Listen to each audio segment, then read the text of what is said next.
Hi, my name's Tansy and this is my YouTube video on maternity leave and being made redundant.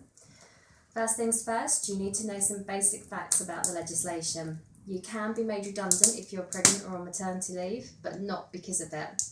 They can also make you redundant if you request to work part-time or because they've hired a temporary person who they may prefer.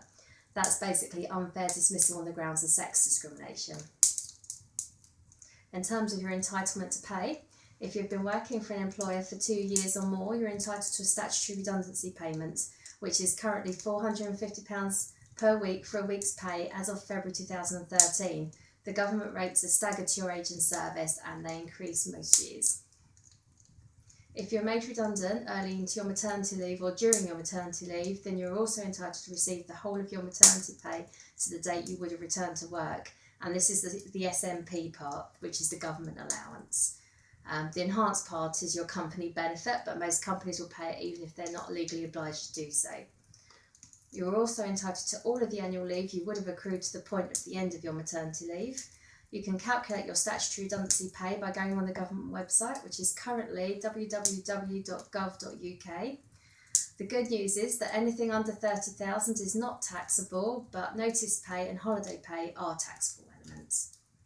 You are entitled to be consulted the same as everybody else, and you should be told the same time as everybody else. Good practice for most firms would dictate that they should allow you to consult at the end of your maternity leave or at a different point rather than straight away, but not everybody does this, and also it's not in the legislation. Now, in your situation, you are entitled to be offered jobs without having to apply for them because you have this enhanced protection due to your situation.